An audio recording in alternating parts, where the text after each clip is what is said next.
El departamento de Canelones es el principal productor hortícola, frutícola y vinícola del Uruguay. Es el departamento del país con mayor población rural. Lamentablemente a veces el productor no quiere alquilar, pero la propia necesidad lo lleva a tener que hacerlo por la necesidad de tiene que seguir viviendo. Y como la tierra no le da, bueno, alquila. El tambero no puede competir con la soja, de ninguna manera, porque viene un sojero ahí y le ofrece $480 la hectárea de renta. Y el tambero, ¿qué va a ir a pagar $480 y adelantado todavía? Si bien en Uruguay la soja se planta desde larga data, en los últimos 6 años su cultivo ha experimentado un crecimiento exponencial, sin precedentes en la historia de la agricultura uruguaya. Yo lo he sentido en el tejar, ¿no? Conservamos la tierra, hacemos esto, hacemos lo otro. Después vos haces los repasos y los programas y no son así. Es un poco lo que pensamos de la diferencia entre empresa y negocio, ¿no? Nosotros queremos generar empresa, que es bueno, justamente el hecho de poder cuidar responsablemente, sobre todo el suelo y el ambiente que trabajamos. Y acá estamos al este de Paysandú contra el arroyo San Francisco. Tenemos un monte de parque bien definido, un monte natural que fue literalmente arrasado y quemado acá, ¿no? Los propietarios del predio son argentinos y que se llama, me parece, el Tejar, que son los que están sembrando en esta zona. Cuidar responsablemente el suelo y el ambiente que trabajamos. Si bien es real que el modelo sojero genera cierto dinamismo alrededor de las oficinas en que estas empresas se instalan, las producciones desplazadas, como la agricultura familiar, generaban 7 veces más empleos directos y una mejor distribución de riquezas. En el caso del trigo sí, se da distinto, ¿no? Yo veo a través del molino que, o sea, hay movimiento en el pueblo de camiones, de gente, de las churrasquerías, de todo, trabajaba todo.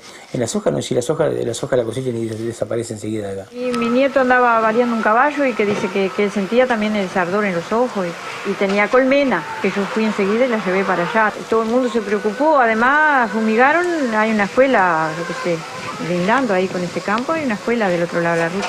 A mí, como persona, digo, medianamente inteligente, yo no puedo aceptar que no haga ahí deriva cuando pase un avión soltando productos a la altura que pasaba y con viento. Las normas están hechas, el cumplimiento de las mismas es otro tema.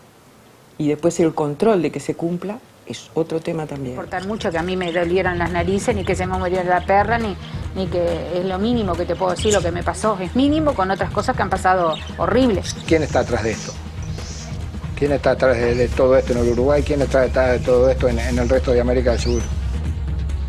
Que lo transgénico no le sirve a nadie, le sirve a las grandes empresas.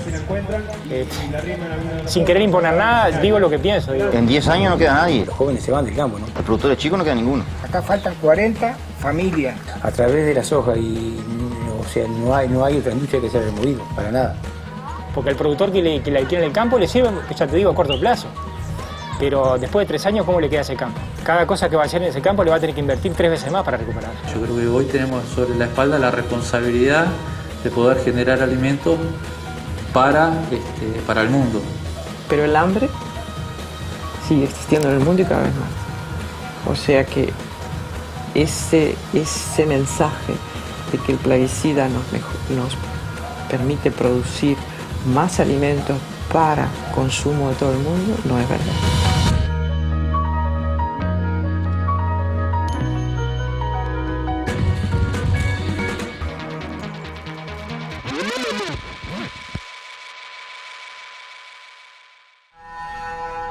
La emergencia en el campo uruguayo del agronegocio forestal sojero y la transformación del agricultor en rentista gerente rural no resulta una novedad en el Uruguay de 2011. La primera edición del documental Con la soja al cuello, en 2009, ya revelaba el avanzado proceso de transformación de la estructura agraria uruguaya y su resultado de extranjerización de la tierra y concentración de la renta agrícola en manos de las empresas más activas del sector, de matriz extranjera. El cultivo de soja transgénica en Uruguay ocupa hoy el primer lugar en superficie, alcanzando en los hechos el 1.000.000 de hectáreas y únicamente en la fase de cultivo acumula utilidades por casi $300 millones anuales. En realidad, básicamente, lo que se ha dado desde 2009 hasta hoy, hasta 2011, han pasado 2 años desde la publicación del primer libro, se ha dado más bien una profundización de los impactos que genera la expansión del agronegocio sojero en el campo uruguayo, ¿no? Nosotros nos preocupábamos en el primer libro por señalar, bueno, cómo el avance del agronegocio, del gran capital en el campo, suponía el desplazamiento de trabajo humano, una cada vez menor generación de empleo, la expulsión de productores, la concentración cada vez más importante y cada vez con más fuerza de la tierra y de la riqueza generada en los procesos productivos en el agro, como síntesis, digamos, una cada vez más desigual distribución de la riqueza. Y por otro lado, los impactos a nivel ambiental, la contribución muy importante de la soja al deterioro de los suelos, a la extracción indiscriminada de nutrientes, al escaso aporte de nutrientes por la vía de la fertilización o por la vía de la incorporación de nutrientes a través de otros vegetales en sistemas de rotación. Entonces ese crecimiento en el área ha supuesto una profundización de todos estos impactos. No ha habido un cambio cualitativo en los impactos, pero sí un cambio cuantitativo, es decir, su profundización. El Uruguay tiene 16 millones de hectáreas. 16 millones de hectáreas agropecuarias, o sea, que pueden ser utilizadas por el sector agropecuario. Y más o menos, yo puedo afirmar con bastante certeza de que en cada año, en los últimos años, el arrendamiento de tierras llega a 1,5 millones de hectáreas. Entonces, tenemos 5,5 millones, o sea, 1/3 de la superficie que cambió de propiedad, y 1,5 millones, o sea, un 10%, de la tierra que año a año se arrienda. Los propietarios la ceden a otras personas en arrendamiento. Esto es entonces una síntesis de los cambios en la distribución de la tierra, de la propiedad de la tierra. Nosotros lo que hemos planteado en nuestras sucesivas investigaciones tiene que ver con, bueno, ¿qué pasa con ese crecimiento económico? ¿Qué distribución de beneficios genera?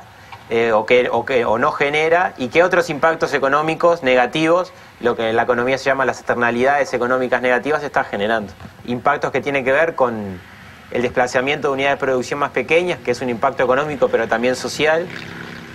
Impactos que tienen que ver con la fuerte concentración de la estructura productiva en el sector agropecuario, que hace que, bueno, que a la medida que la producción está cada vez más concentrada, la riqueza generada, que es abundante, está cada vez más concentrada, y los beneficios generados para el resto de la sociedad no son los que podrían ser. Bien, hay algunas de estas empresas que tienen en posesión superficies también muy grandes. Por ejemplo, Agronegocio del Plata tiene 100.000 hectáreas plantadas con soja y otros cultivos de secano, que es una empresa argentina. Otra empresa argentina, el Tejar, tiene 130.000 hectáreas con cultivos de secano.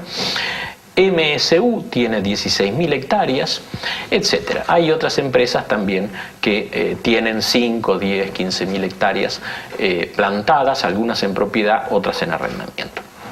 Lo que nos preocupa es que lamentablemente este periodo de bonanza hay muchos productores que en los últimos años han quedado fuera de este proceso, porque el tema de los productores lecheros, la gran mayoría, los medianos y pequeños, generalmente arriendan tierra para poder hacer más viable su empresa productiva. Lamentablemente los precios que estos grandes emprendimientos están pagando por la renta dejan fuera de competencia a los productores lecheros, y en los últimos años ha habido un retroceso importantísimo a los productores lecheros.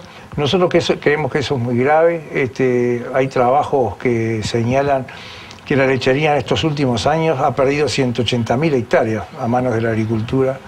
Y bueno, esas 180.000 hectáreas significa un número muy importante de pequeños productores que han quedado fuera de competencia. Para poner cifras también muy recientes de la DEA, y un tema que también tendríamos que tenerlo en cuenta, es que el sector, por ejemplo, hortícola, que es la producción de ese tipo de alimentos, en los últimos 4 o 5 años se han perdido casi el 25% de los productores. ¿Cuál es el origen? O sea, ¿por qué ocurre esto? La primera son los cambios institucionales que se dan en el Uruguay, que facilitan este proceso de concentración y extranjerización. Y la segunda son los cambios en los mercados internacionales agropecuarios que impulsan estos procesos de transformación. El primer cambio institucional de importancia es la Ley Forestal del año 1987, que es lo que permite las inversiones en forestación dándoles un importante subsidio. El segundo cambio institucional, también lo mencioné, fue la modificación de la ley de arrendamientos rurales que permitió en la década del 90 y que permite arrendar ahora por periodos mucho más cortos. Tercera es el levantamiento de la inhibición que existía para que las sociedades anónimas comprasen tierra. El cuarto cambio institucional fue la ley de promoción a las inversiones extranjeras directas. Todas estas particularidades de la problemática agropecuaria, tanto en aspectos medioambientales, sociales y económicos, están relacionados con los movimientos internacionales de capital. Hay un flujo de inversiones extranjeras en la década de los 80 buscando costos de mano de obra menores. En la década de los 90 se aprecia un cambio de destino y los flujos internacionales de capitales se dirigen hacia los servicios públicos. A principios del siglo XXI, un nuevo destino de estos fondos que son los recursos naturales. A esto se agrega un elemento relativamente reciente, que son las crisis financieras. Entonces, la pérdida de negocios financieros, la devaluación del dólar, lleva a que sea mal negocio tener ahorros en dólares, ya no se puede comprar deuda pública, ya no se puede invertir en hipotecas, y hay en cambio un nuevo negocio que son los recursos naturales, con la posibilidad de producir y exportar a precios que también son cada vez mayores. Eso nos lleva a la idea de que la política de inversiones y de atracción de inversiones extranjeras del Uruguay tiene margen para ser más selectiva. Primero, podría establecer restricciones y decir, hay determinadas actividades en las cuales no nos interesan las inversiones, no las vamos a autorizar. Y por otro lado, en lugar de otorgar estímulos como las exoneraciones de pago de impuestos que se otorgan, cobrar impuestos, porque las rentas que se obtienen, las ganancias que se obtienen en la explotación de la tierra y la buena irrigación que tiene el Uruguay son muy altas y permitiría tener este margen para cobrar impuestos, ¿no? ¿Tiene sentido cuando dejamos de cobrar centenas de millones de dólares al año con las que se benefician estos sectores y que por otro lado estemos recurriendo a deuda externa para apoyar a los productores familiares? Me parece que eso no tiene mucho sentido. Si los recursos están ahí, ¿qué necesidad tenemos de endeudar a toda la sociedad para eso? Bueno, esas son las preguntas que nosotros creemos que toda la sociedad tiene que hacer, si toda la sociedad tiene que definir, y no un equipo económico que está ahí con una ortodoxia y que aparentemente hablar de estas cosas es mala palabra. Pero resulta que en la Argentina, con el 35% de retenciones, ya van en 16 millones de hectáreas y el negocio le sigue funcionando. ¿Cuál es el temor? Hay un estudio hecho, no me acuerdo qué instituto es, no sé si fue el Cuesta Duarte, que dice que el 70 y pico % de esas inversiones consultaron a los inversionistas y dijeron que ellos hubieran hecho las inversiones igual, aún sin las exoneraciones tributarias que están recibiendo. Esta administración también se comprometió a llegar a las 250.000 hectáreas en este periodo para el Instituto de Colonización. Ya estamos entrando en el segundo año y a este ritmo no llegamos y no sabemos de dónde van a salir los recursos para esto. Entonces ese sería el esquema, ¿no? De grabar para bajar la rentabilidad, por lo menos contrarrestar esta tendencia a la concentración y extranjerización de la tierra y a la desaparición de los pequeños y medianos productores agropecuarios, ¿no? Hoy resulta que son esos sectores los que están exigiendo infraestructura y logística y puertos, que no sé qué, que el país si no acompaña el crecimiento. Bueno, ¿y? Que se toque la billetera y aporten. Siempre tiene que ser el Estado o toda la sociedad que tiene que comprometerse para seguir subsidiando ese deterioro que están provocando. Entonces, nosotros creemos que todas esas cosas la sociedad las tiene que pensar. O sea, creemos que la visión del movimiento sindical en este aspecto es total mente globalizadora, contempla absolutamente todo.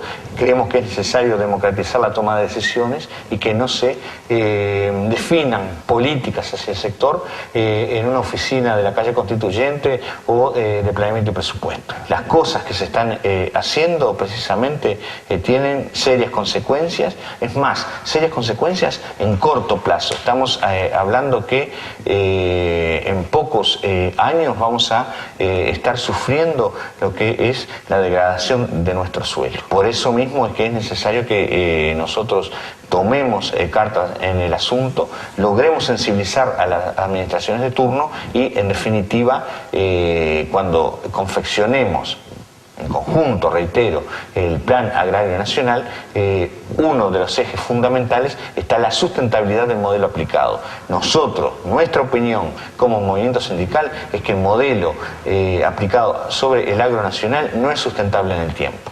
Por eso mismo es que lo estamos enfrentando.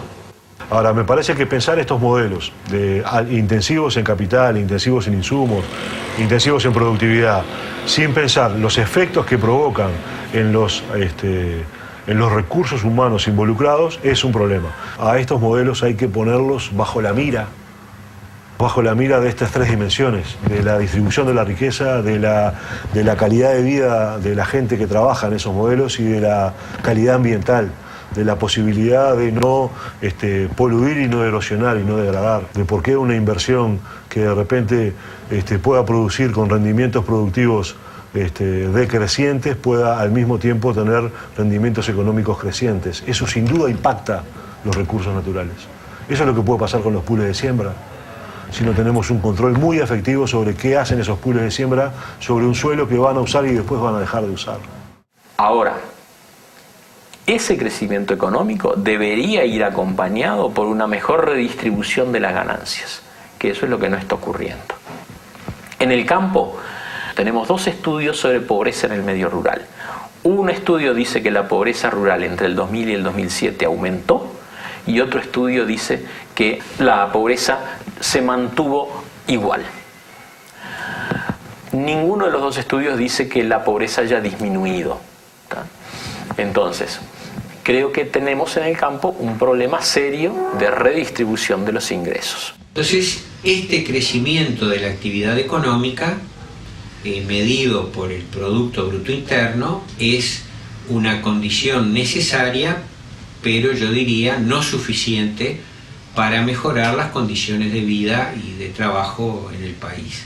Incluso es un enfoque que están desarrollando algunos economistas, sobre todo europeos, la idea del crecimiento cero, de que tal vez sea mejor preocuparse por la calidad y la composición del nivel de actividad económica, la calidad y la composición del nivel de empleo, los niveles y la distribución del ingreso, la conservación del medio ambiente y los recursos naturales no renovables, más que esa especie de obsesión por acumular y crecer más, ¿no?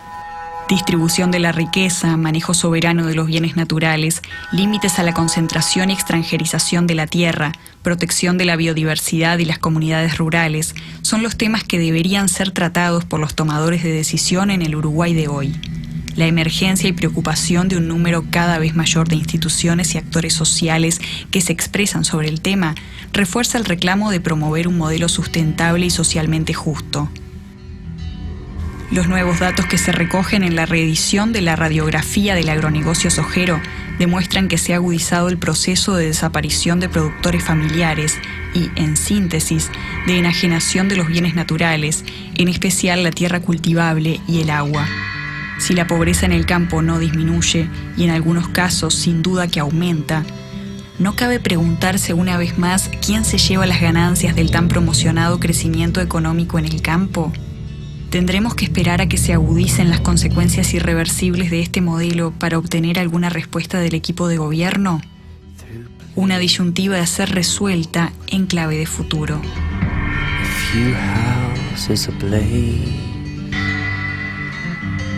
You're asking